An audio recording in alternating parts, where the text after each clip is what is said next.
Estas dos características son las más relevantes y permiten diferenciar los derechos reales de los derechos personales, o derechos de crédito o obligaciones, que producen efectos interpartes y solo pueden reclamarse los deudores determinados. 2. Noción del derecho real. Derecho real es el que se detenta sobre una cosa sin consideración de determinada persona. Es un poder jurídico in re, directo, inmediato, exclusivo, total o parcial, que debe ser respetado por todos. 3. Noción del derecho personal. El artículo 666 del Código Civil define los derechos personales como los que solo pueden reclamarse ciertas personas que por un hecho o imperativo legal se han obligado correlativamente. Es la facultad jurídica que tiene un sujeto de derecho, llamado acreedor, para exigir y demandar de otro, denominado deudor, el cumplimiento de una obligación que puede ser de hacer o no hacer. Es pues el nacido de un vínculo dispuesto por la ley o por la voluntad relativos a sus personas, creditor y debitor, que autoriza al primero para reclamar al segundo la cumplimentación de la prestación que puede consistir en una obligación de dar, hacer o no hacer algo. Los elementos que se distinguen en el derecho personal y lo caracterizan son: 1. El sujeto activo, que es el mismo creador en cuyo factor se ha constituido la prestación. 2. Un sujeto pasivo, que es el deudor obligado a cumplir esa prestación. Y 3. Un objeto, que es la misma prestación que puede ser de dar, hacer o no hacer. 4. Diferencias entre el derecho real y el derecho personal. La definición y caracterización de los derechos reales y personales en la forma que se viene presentando permite, con un fin didáctico, mostrar diferencias entre ellos. Merced a que al lado de esta la precisión de los conceptos y la individualización metódicamente conllevan a identificarlos y no a confundirlos. Así las distinciones pueden advertirse en cuanto: 4.1. Los sujetos de la relación jurídica. El derecho real del sujeto activo es el titular del derecho sobre la cosa y regularmente recibe el nombre del respectivo derecho. Por ende, el que tiene derecho de propiedad se llama propietario, el de usufructo, usufructuario, el de uso usuario, el de habitación habitador, el de herencia heredero, el de hipoteca acreedor hipotecario y el de prenda acreedor prendario, el de retención retenedor. En cambio, en el derecho personal, el sujeto activo es el acreedor o la persona que puede exigir el cumplimiento de la obligación. El sujeto pasivo en el derecho real es universal, integrado por todas las personas llamadas a respetar o abstenerse de conculcar o poner en peligro el respectivo derecho sobre la cosa. En el derecho personal, el sujeto pasivo es el deudor, o sea, la pena compelida al cumplimiento de la obligación. 4.2. En cuanto al objeto. El objeto en el derecho real es la cosa sobre la cual se ejerce la potestad jurídica, que es determinada y presente. En el derecho personal es una interpretación que puede ser de dar, hacer o no hacer, determinada o determinable y hasta futura, porque como señalan Alessandri y Somarriba, se puede ser acreedor de 10 caballos indeterminados, pero para afirmar que se es dueño necesariamente debe individualizarse las cosas. Velázquez Jaramillo aduce que la diferencia esencial o fundamental entre los derechos reales y personales radica en el objeto y trae cita de Helena Hayton, según la cual se debe hacer algo. Esto no puede denominarse desmembración de la propiedad o limitación del dominio, pues no se refiere al aprovechamiento total o parcial de una cosa, sino al hecho o conducta de una persona. La prestación no es un beneficio que se pueda sacar de una cosa y siempre debe estar a cargo de una persona, por lo que se caracteriza solo de deudor personal. Por ende, no puede formar contenido ni el objeto de un derecho real. 4.3. En cuanto al origen y adquisición. Los derechos personales tienen su origen en las llamadas fuentes de las obligaciones, que en voces de la teoría clásica y al tenor de lo dispuesto por el artículo 1494 del Código Civil son el contrato, el cuasicontrato, el delito, el cuasidelito, el enriquecimiento sin causa y la ley. Pero según la teoría moderna son el negocio jurídico y el hecho ilícito, mientras que los derechos reales se consiguen mediante la operabilidad de uno de los modos de adquirir, como la ocupación, la accesión, la tradición, la sucesión por causa de muerte y la prescripción, lo cual permite adverar que los derechos personales se adquieren a través de un título, mientras que los derechos reales exigen el título y el modo.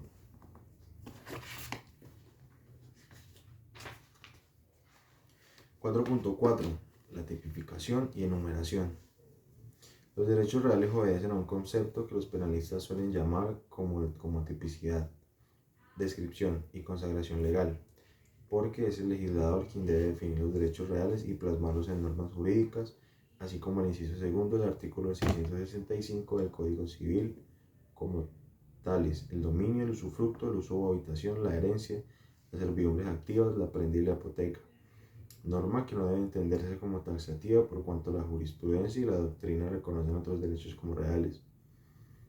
Tal el caso de la retención, el arrendamiento por escritura pública, la superficie, la posesión como derecho real provisional, la copropiedad, la anticresis y la fiducia. Dígase de paso que existe cierta tendencia por algunos autores en sostener que las normas que regulan derechos reales deben entenderse como cerradas, numerus clausus. Por tanto, solo la ley puede crear y regular los derechos reales, argumentando, entre otras cosas, que en los derechos reales está comprometido el orden público. Otra legión de doctrinantes e inclusive la jurisprudencia son partidarios de una flexibilización en tal sentido, y las preceptivas que consagran esta clase de derechos no son taxativas, sino más o menos abiertas, numerus apertus. En cambio, los derechos personales sí son de lista abierta, porque son tantos como obligaciones se ocurra constituir a los asociados cada momento, como que están regidos exclusivamente por la autonomía de la voluntad, lo cual conlleva su multiplicidad y hasta infinitud, porque la única talanquera que tienen es el orden público, las buenas costumbres, la moral y la buena fe.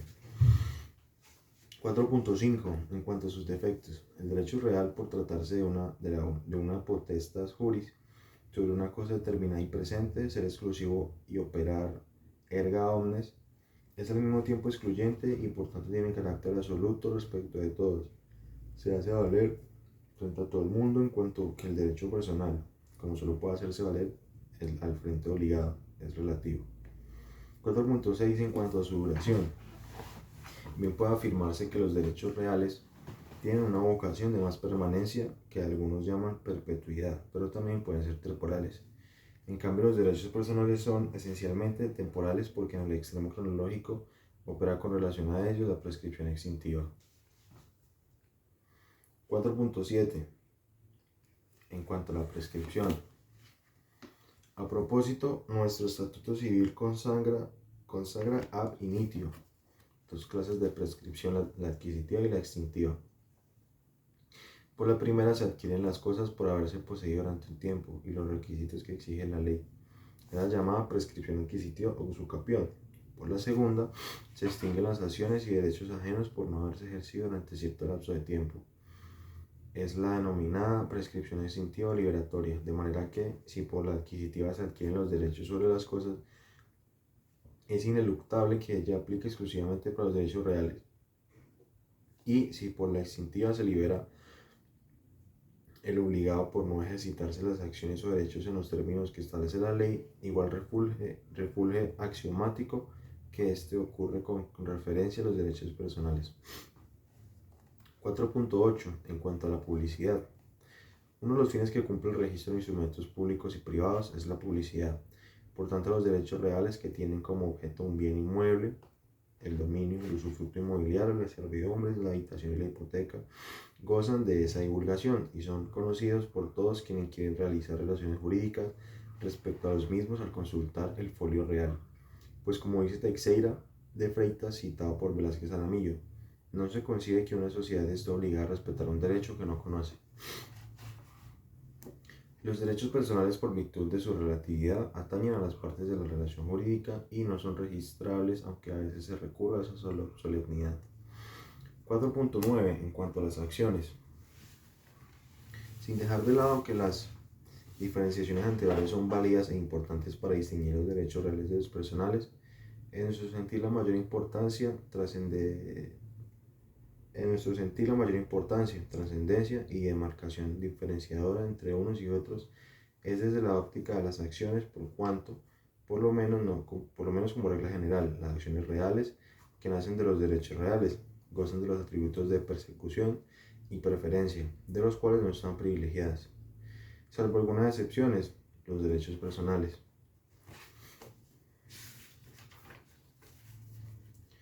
En virtud de la persecución, el titular de derecho real puede ir tras de la cosa sin importarle quién la tiene ni a qué título se le ha adquirido. Tal es el caso de la acción reivindicatoria, la prendaria, la confesoria negatoria, etc. Todo por razón del efecto absoluto y erga omnes que caracteriza el derecho real, lo cual no puede pregonarse el derecho personal, porque de esta nacen las acciones que son correlativas a las personas que entrabaron la relación jurídica. En razón a la preferencia en discusiones y privilegios que involucran derechos reales y derechos personales, siempre se prefiere al titular de aquellos frente al acreedor. Sin embargo, como acaba de anotarse, esto tiene sus excepciones, como costas judiciales, los salarios, sueldos y todas las prestaciones provenientes del contrato de trabajo, los alimentos, entre otros, lo cual no desdice de los derechos reales, sino que en esta clase de obligaciones están comprometidos derechos de mayor raigambre que los civiles, la misma buena fe exenta de culpa. 5. Clasificación de los derechos reales. Atendiendo su naturaleza, contenido, autonomía o dependencia, los derechos reales pueden clasificarse en principales y accesorios. El derecho real es principal cuando existe y subsiste por sí solo, sin la necesidad de preexistencia o coexistencia de otro derecho para tener vida propia. Es autónomo e independiente. Tal es el caso del dominio, el usufructo, el uso o habitación y la herencia. El derecho real accesorio es aquel que requiere de la preexistencia o coexistencia de otro derecho para tener vida jurídica. Es dependiente o accesorio, tal es el caso de la prenda, la hipoteca y la retención. Las servidumbres activas son derecho real accesorio cuando dependen del dominio para su constitución, pero cuando se imponen naturalmente son principales. 5.2. De goce o garantía. Hay derechos reales que permiten gozar y disfrutar de la cosa sobre la cual recaen, como en el dominio, que su titular ostenta todos sus atributos, uso, goce y disposición. El usufructo y el uso o habitación en los que se sirve el usufructuario, usuario o habitador del bien, la misma servidumbre en la que el propietario del predio dominante satisface necesidades en el predio sirviente, y la herencia donde el heredero detenta los bienes relictos. Son pues derechos relacionados directamente con el dominio y desmembraciones del mismo. En cambio, existen otros derechos que no autorizan a su titular a gozar y disfrutar del bien sobre el cual arroga el derecho. Así el acreedor prendario tiene consigo la cosa empeñada, pero no puede usarla ni darle destinos distintos a la conservación para su restitución cuando se cancele la obligación. Prohibición que expresa el artículo 2420 del Código Civil.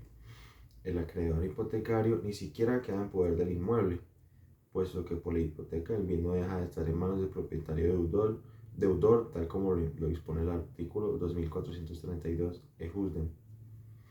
El retenedor no puede disponer de la cosa retenida, igual debe es conservarla para restituirla en el momento en el que se le cancele la obligación pendiente. Son los típicos derechos dependientes y de garantía.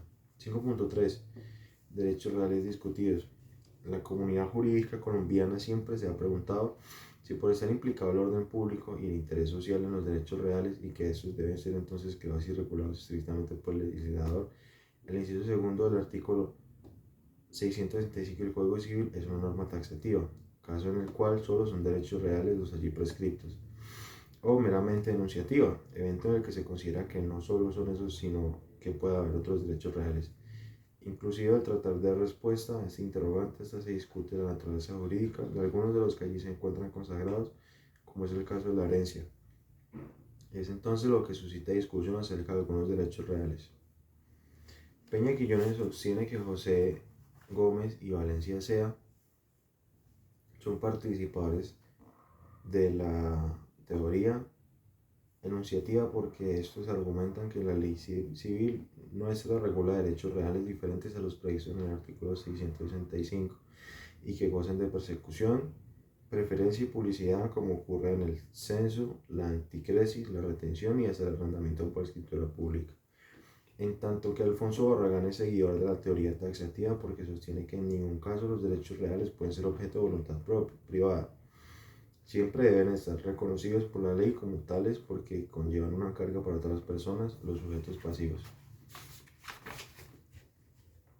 Aduce entonces aquel tratadista, en mi sentir, siendo partidario de la tesis restrictiva, Creo que la relación del citado artículo no es taxativa, sino simplemente enunciativa. En consecuencia, aun cuando es cierto que los derechos reales solo pueden ser creados por la ley y reconocidos por esta, en ningún caso pueden ser producto de la voluntad privada exclusivamente, pues como vimos, el deber pasivamente universal es ajeno al concepto de carga, simplemente solo pueden ser creados por la ley en razón del interés general que de ellos fluye.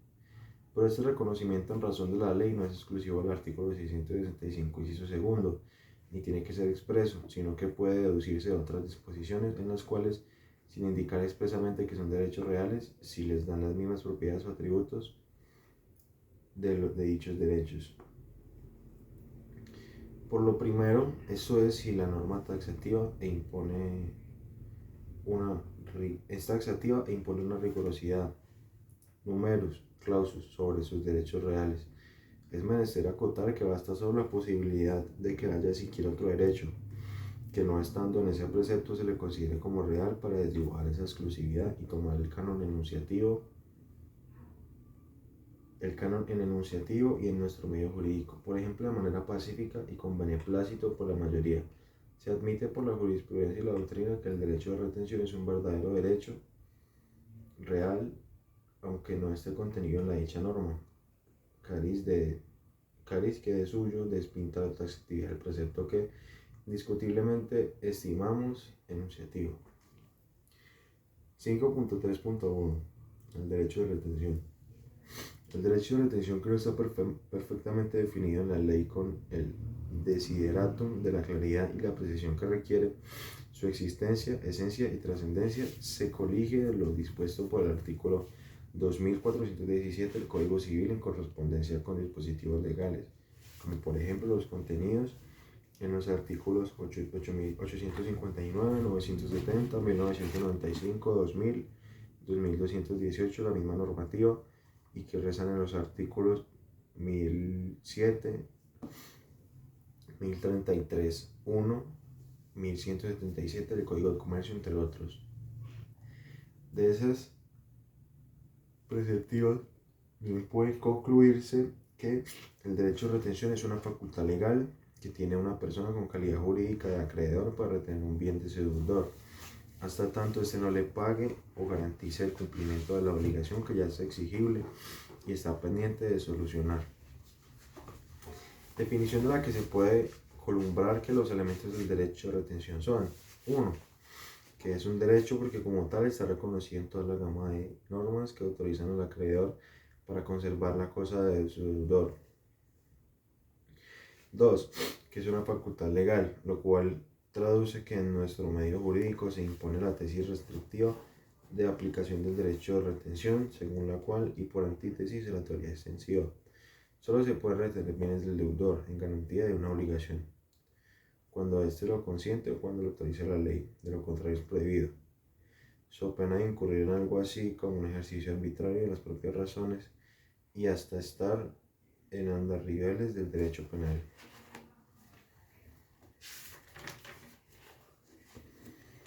Que existan dos personas que vienen de ser recíprocamente acreedoras y deudoras. Tercero, que existan dos personas que vienen a ser recíprocamente acreedoras y deudoras al mismo tiempo. Miremos un ejemplo.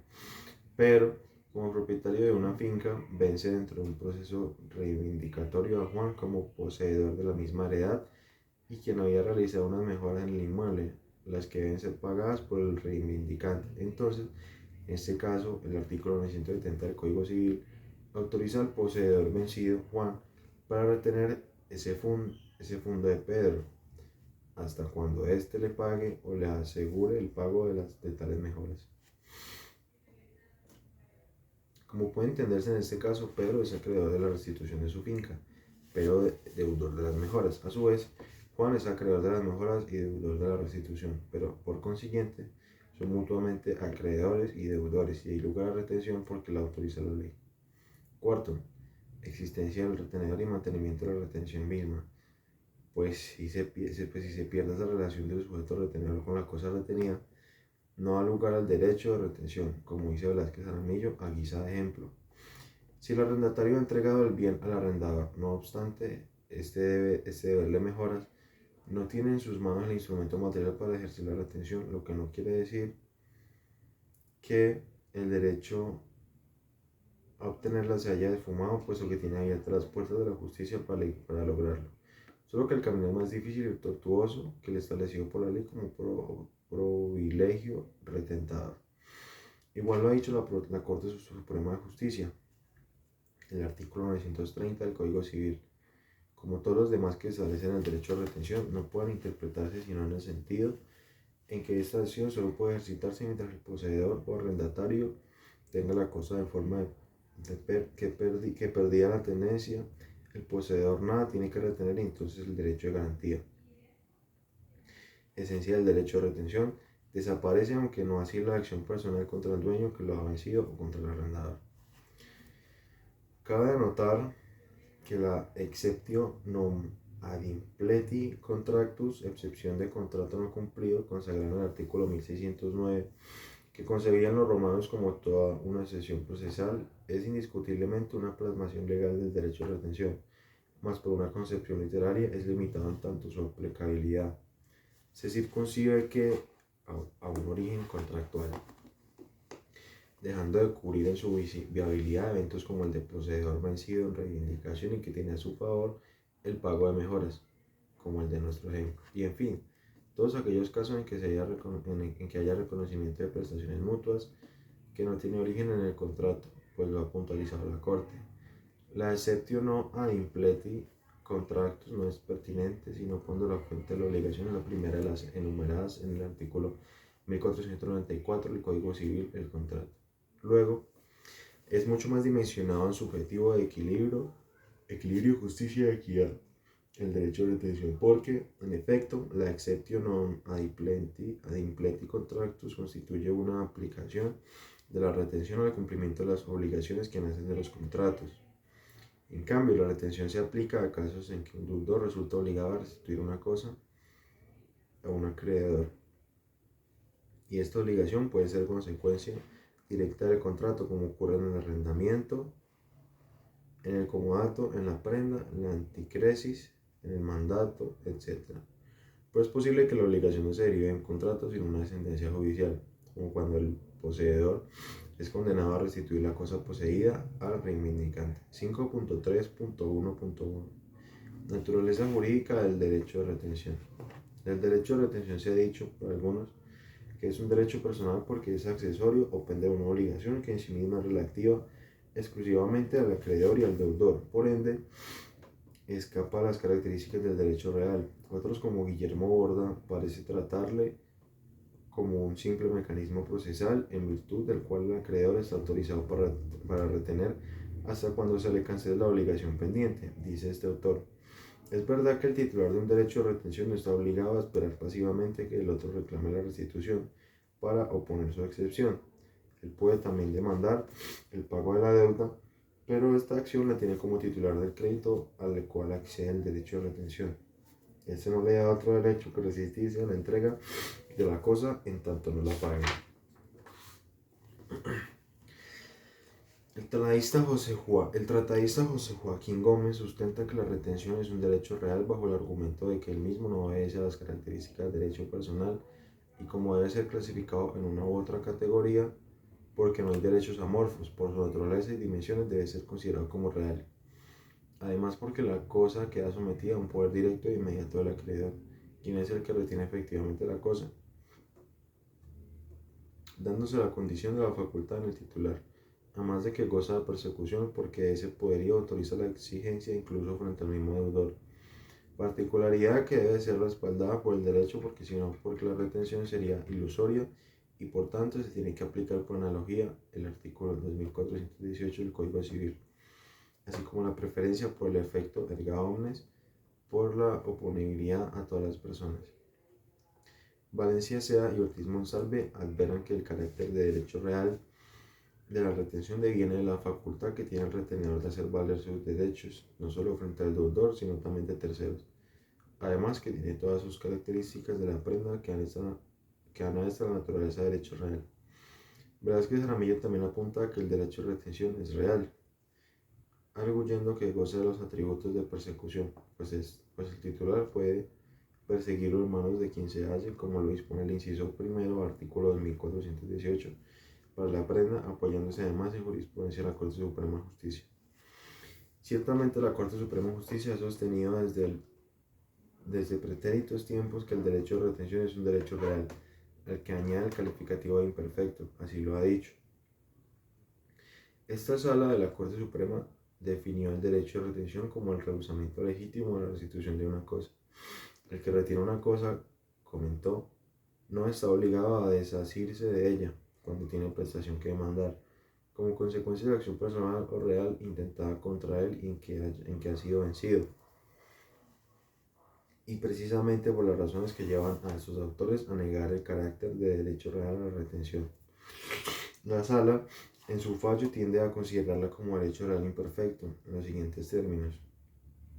En cuanto a la naturaleza del derecho de retención, la Corte se inclina a considerarlo como un derecho real imperfecto, o sea que puede ejercitarse mientras el poseedor vencido o el arrendatario esté en posesión de la cosa, pero que perdida esta no les queda sino una acción personal y directa contra el dueño o contra el arrendador.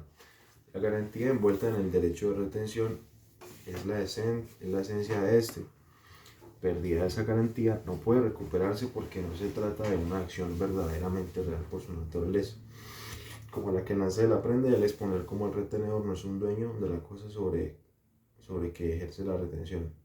Agregó, cabe advertir que no se compagina ese pretendido derecho de dominio con la garantía en la que la retención consiste.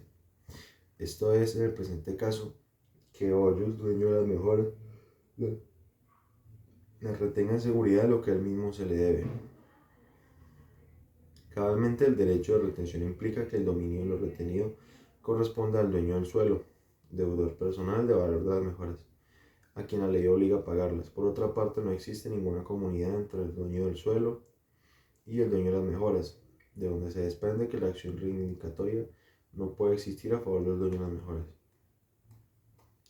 En el caso relacionado a la posible pérdida de la cosa por el retenedor y que da luz a esa adjetivación, imperfección al que leo la Corte, Valencia Sea y Ortiz Monsalve recuerdan que, en caso de pérdida de la cosa, el retenedor puede ejercer no solo las acciones posesorias respectivas, sino principalmente la acción reivindicatoria. Este último punto de vista se encuentra hoy día fuera de toda discusión en Colombia, a partir de la importante sentencia en la Corte Suprema de Justicia del 3 de mayo de 1961. Se trataba de un constructor que en terreno ajeno había levantado una construcción y la venía poseyendo, pero arbitrariamente fue despojada de la posesión por quien se pretendía propietario del suelo. Al ejercer la acción reivindicatoria, la Corte Suprema de Justicia la consideró viable y condenó a quien había realizado el despojo a entregar la cosa retenida al retenedor. No puede el dueño, y menos todavía una tercera persona, despojar al mejorante y privar de acción recuperatoria a quien por ley tiene derecho perfecto a ser indemnizado plenamente, con garantía real sobre el objeto que ha recibido el beneficio. En nuestro concepto, el derecho de retención es un derecho real, solo que no compartimos el criterio de imperfección que en ocasiones la ha fijado la Corte, ni tampoco la adjetivación de provisional, pues parece más acertado hablar de precariedad por la dependencia que le es inherente de su condición garantista de una obligación que está por solucionarse. Además, estimamos que es de restrictiva aplicación porque solo es jurídico su reconocimiento en los eventos que le consagran. La misma ley sin que haya lugar a analogías o estimaciones de relación directa o no entre el crédito y la cosa, merced a que este tipo de filiaciones las hace el mismo legislador del Contera ejercerlo por fuera de las previsiones legales, genera ejercicio arbitrario del acreedor que inclusive puede generar contravenciones o delitos. Es derecho real porque tiene su sujeto activo, a la sazón el retenedor, quien por ministerio de la ley está autorizado a conservar la cosa y no restituirla hasta tanto el dueño de la misma no le cancele o le garantice el cumplimiento de la obligación de la cual depende. Existe el objeto que es la cosa misma, que debe ser presente, corporal y determinada, en poder de ese retenedor, por los efectos de exigibilidad frente al dueño de la cosa y de los terceros. Se consolida el concepto del sujeto pasivo universal y de absoluta exigencia. Además, goza de persecución en cuanto al tenor legítimo ya mediante la acción posesoria en frente de terceros, ora por la de restablecimiento de que trata el artículo 984 del Código Civil de cara inclusive al mismo propietario, y por equivalente aplicación del artículo de 1418 y bien puede recuperar el bien cuando le ha sido despojado o arrebatado, como también tiene preferencia porque su derecho es reconocido frente a todos. Cualquier situación que se presente sobre el bien debe involucrar y tener en cuenta su derecho y debe cancelarse de la obligación antes de enervarle la potestad retenedora. Igualmente y por analogía deben aplicarse con relación al derecho de retención todas las normas concernientes al derecho de prenda, porque en puridad de verdad lo único que diferencia la una de la otra es que la retención es forzosa mientras que la prenda es voluntaria.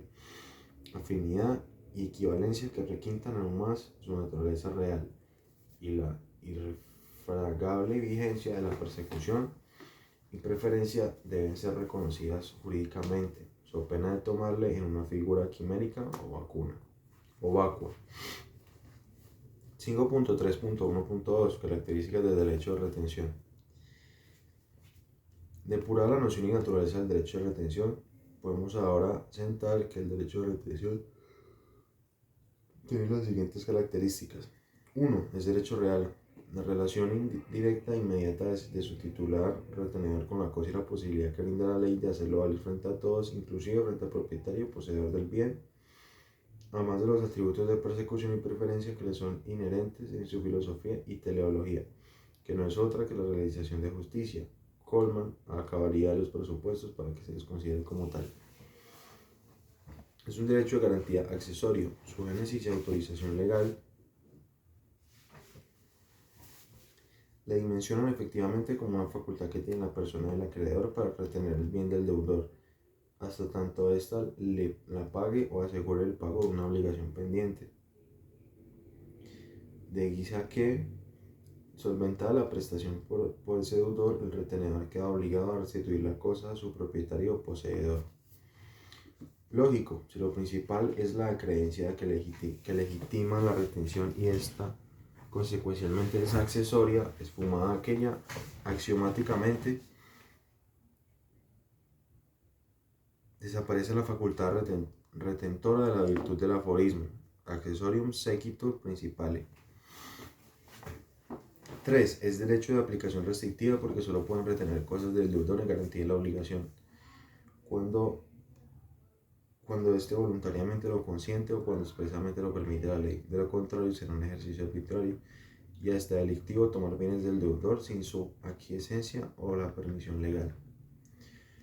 Es indivisible, en tanto que aquí cobra vigencia también el fenómeno jurídico de la invisibilidad del pago.